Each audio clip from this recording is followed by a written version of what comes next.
Hello, Miss DeadlyRed here, and today I'm going to be doing my fringe tutorial. I'm really sorry it's taken so long for me to do, but better late than never. So let's crack on. The things that you'll need for this fringe tutorial are the Babyliss heated rollers, as I find that they're just the best. Also a backcombing brush of your choice. I personally use Crown. With the Babyliss heated rollers, they'll come with clips. These are the easiest ones to use. If you don't get on with them, then you can also use the pins that are provided, which also come with the rollers. And of course, you'll need hair. It's also good if you don't do anything to your hair before you try and do this style, as your heated rollers won't go as hot as straighteners will. And so the curls won't take as well if you try and straighten your hair first.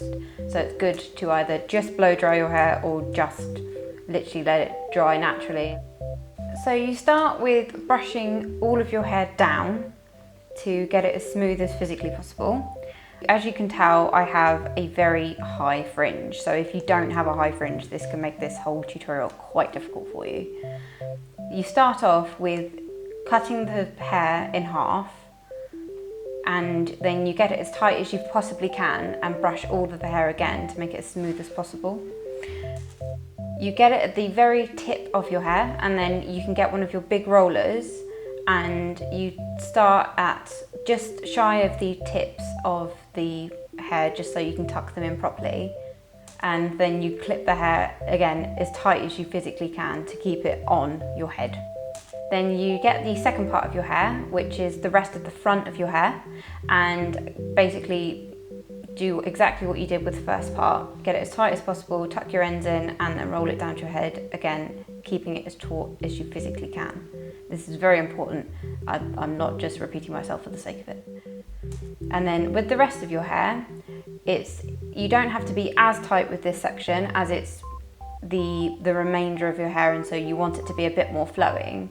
So you wrap it round from the base and you just tuck all the ends in, so you make sure you don't crinkle them. Also, it can give you split ends if you do it incorrectly. And then unfortunately I ran out of clips, so you'll have one of the shiny clips. And then you wait for up to 10 minutes.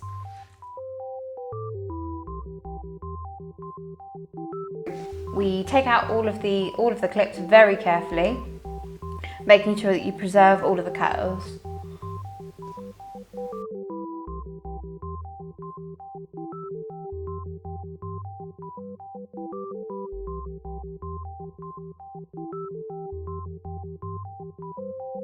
And then you use your backcombing brush and you push the hair up and to the side. Obviously it creates this fabulous waves. Looks so nice. And the main thing that I like to do is just make sure that there's no straggly bits, and so I like to kind of define it in a certain way, or you can do it in your own unique way.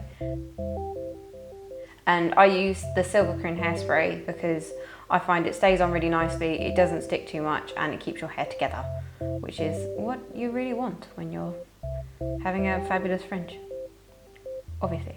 Or if you're an American, bangs.